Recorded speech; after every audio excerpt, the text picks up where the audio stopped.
This is a project that I worked on at KPF to pretty like early in my, let's say, experience. And the idea was taking this a little, the model, which was made of these kind of like plug-in parts, and make it into this like fluid form at the time. And we entered the competition with this. I was very excited to build this. This is like pre-Grasshopper 2.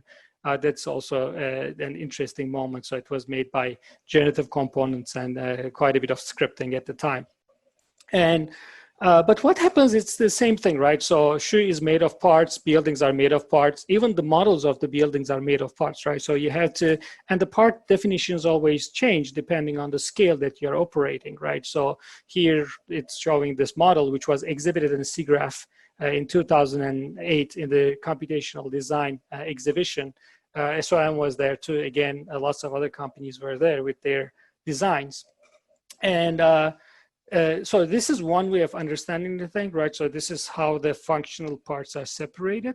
But at the same time, there's a visual vision. There's a visual kind of like idea about this thing, which has no parts. So this is pretty interesting for me, right? So our vision, you cannot really split into things. I mean, you can split the colors, depth, and so on and so forth, but everything is so merged and continuous. It's like your vision doesn't have parts necessarily. So how do you split it into parts, and how do you use computation is a big challenging question. And this applies to, I'm sure you worked on things like this. You generate this geometric setout, plan layout, which adapts and changes, as you go from floor to floor, which helps you, again, the curve is the part this time, and the surface is the, the whole, let's say, or the building is the whole, in which you try to optimize the process and make it buildable in this case. So you're kind of like helping the curtain wall contractor and reducing the cost in this instance, and so on.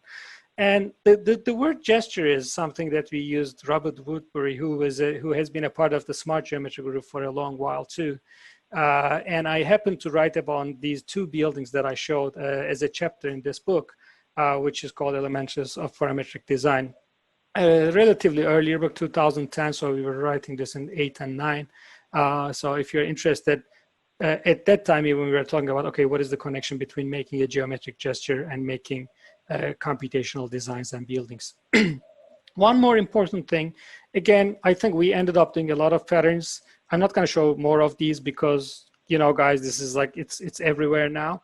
But so my point here in this type of work was explaining the process, how the computer really works, how the designer can really work with the process, and where somebody can interfere with the flow, right? Because even if we have quote unquote perfect script or perfect code to do something, the result is not pleasant for person A, right? So it's okay for person B, person C doesn't care anyway, kind of thing, right? So the question is, how can you empower the designer to stop the thing or change the thing? So in this case, again, very primitively, we literally created these little circles in the Rhino screen next to the Rhino model. So it generates the building in 3D, but at the same time, you have the circle as a surface, right, in Rhino. So you can click on that and it would change that row automatically. And this was right in Rhino Visual Basic at the time, right? So we are trying to bring this visual programming thing to the users in the office. So that was the